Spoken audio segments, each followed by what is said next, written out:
So finally दोस्तों, horror story का दल्ला एक बार फिर से आप लोग की स्क्रीन पर आ चुका है। तो स्टोरी है एक छोटे से गांव की काली नदी की। तो अपना समय वेस्ट नहीं करते हैं और चलते हैं स्टोरी की ओर।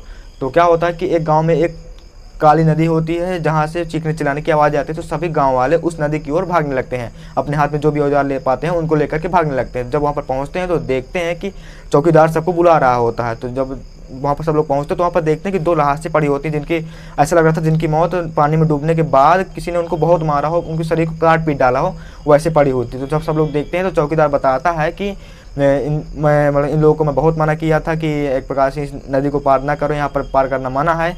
तो वहाँ पर जब मुखिया भी आ जाता तो मुखिया जब चौकीदार को जब बहुत डांटता तो चौकीदार बताता है कि मैं इनको बहुत मना किया कि यहाँ से ना निकलो, यहाँ पर मना है, मुझे यहाँ पर रखा गया है कि यहाँ पर किसी को पार ना करने दिया जाए।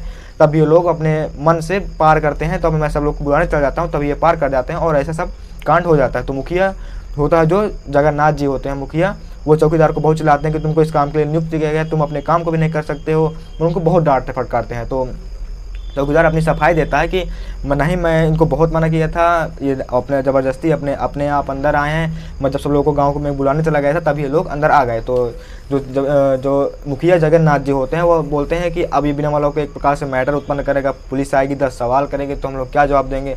जब सबको मना किया गया है कि इस काली नदी में नहीं जाना है, एक चौकीदार भी नियुक्त किया गया है, तो सब लोग न जाएं।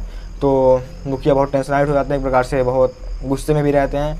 पुलिस आती है, उन लाशों को अपने अंडर में लेती है, उनको पोस्टमार्टम के लिए भेज देती है। तो पुलिस का 2-3 दिन आना जाना लगा रहता है। पुलिस आती है, गांव वालों से पूछती है, बहुत तरीक़ों से पूछती है, लेकिन गांव वाले बोलते हैं जब हमें कुछ पता ही नहीं था, जब उन लोगों की मृत्यु हो गई थी तब हम जब वहाँ पहुँचे तो हमें क्या पता। तो किस तरह गाँव वाले जो भी होते हैं सब बच जाते हैं और कुछ दिन बाद पुलिस का आना जाना भी बंद हो जाता है। तो जब पुलिस का आना जाना बंद हो जाता है तो एक दिन नीरज नाम का एक नवयुवक होता है जो उसी काली नदी के नीचे एक पेड़, काली नदी के पास एक पेड़ होता है, वहीं पर बैठा होता है अपने दोस्त दीपक के साथ। तो दोनों आपस में चर्चा करते हैं कि यार नदी के उस पार एक मस्त सुनहरा मंदिर है, वहाँ पर अच्छी अच्छी चीज़ें हैं, वहाँ पर हम लोग कभी देखने नहीं गए। तो उनके मन में प्रशंसा मतलब एक प्रकार से देखने की वहाँ पर तीव्र इच्छा होती है, तो वहाँ पर जाने के लिए बहुत ललाए रहते हैं। लेकिन जो दीपक होता है बोलता है यार वहाँ पर अगर नदी को पार करेंगे नहीं तो वहाँ पर पहुँचेंगे नहीं। तो जो नीरज होता है वो बोलता है कि यार ये सब मैटर कैसे खत्म किया जा सकता है, ये सब कैसे हुआ, ये कहानी सब कैसे शुरू हुई, ये सब मतलब क्यों मारते हैं, मतलब नदी में भूत कैसे लगता है। तो ये सब वो दोनों लोग आपस में चर्चा करते रहते हो। तो जो दीपक होता है बोलता है कि इस कहानी का पता तभी लगाया जा सकता है कि जब किसी बुजुर्ग से हम पूछें, और इस कहानी को भी मतलब जो हो रहा है इसको हम तभी खत्म कर सकते हैं जब उसी पूरी कहानी का पता हमको पता चल जाए। तो जब नीरज और दीपक एक बड़े गांव के एक बहुत बड़े बुजुर्ग के पास जाते हैं मिलने के लिए और पूरी कहानी पूछते हैं।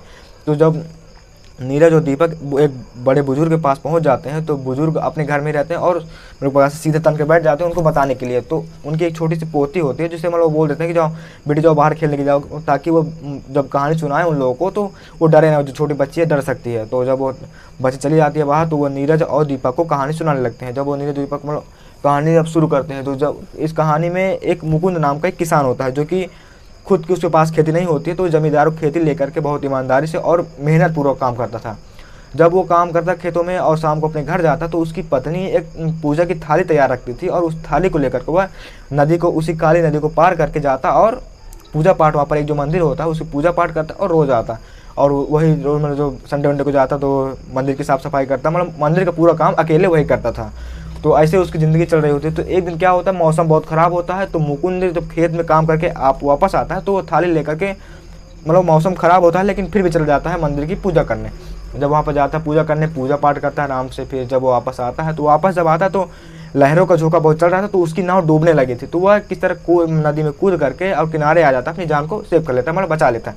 जब बचा लेता है तो जब नदी से कूदा हुआ था जब उसमें जो उसकी थाली में जो एक रंग था उसके पूरे फेस में लग जाता है। तो जब उसे पूरे फेस में रंग लगा हुआ था तो वह गांव की तरफ जा रहा था। तो जब गांव की तरफ जा रहा था अपने घर की तरफ, तो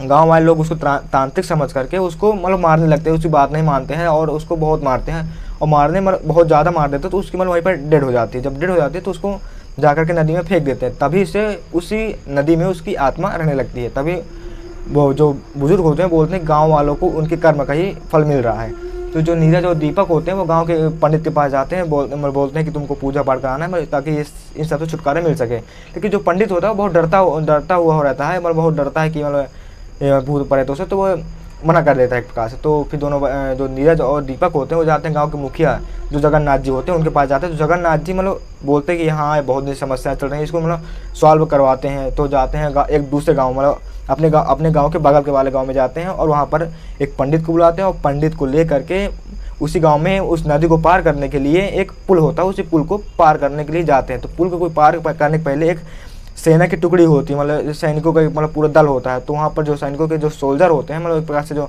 मेन हेड होता है उससे परमिशन लेते हैं और उस पुल को पार करके अपने गाँव के ही सामने मंदिर जो होता है उस मंदिर में जाके एंटर करते हैं। मंदिर में पूजा पाठ करते हैं।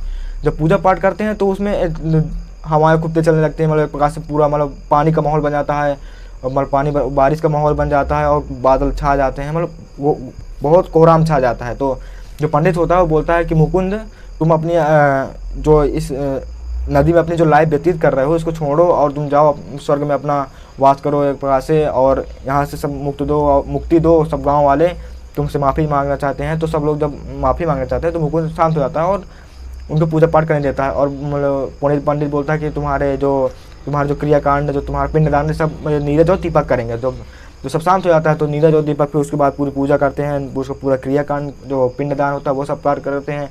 जब पूरा सब काम समाप्त हो जाता है, क्रियाकांड पिंडदान ये सब समाप्त हो जाता है, तो जब फिर नीरज दीपक और जो गाँव के जमींदार होते हैं वो नाव पार करके अपने गाँव जाते हैं तो उनको कुछ नहीं होता। तो सब लोग को समझ में आ जाता है कि अब मतलब ये नदी बिल्कुल सेफ हो चुकी है और यहाँ से इस पार से उस पार अब आराम से आया जा सकता है। तो आया जा सकता है। तो मुकुंद और दीपक को जो गांव के मुखिया होते हैं उनको बहुत सराहना करते हैं कि एक प्रकार से इन्हीं की वजह से आज गांव सेफ है, नहीं तो महीनों 2 महीनों में किसी न किसी की मृत्यु हो जाती थी। तो ये सब कहानी में यही सब एक प्रकार से ट्विस्ट था और कहानी अब यहीं पर ख़त्म होती है। So thanks for watching and ज़्यादा लोग पास शेयर कर सकते हैं और चैनल को सब्सक्राइब भी करें।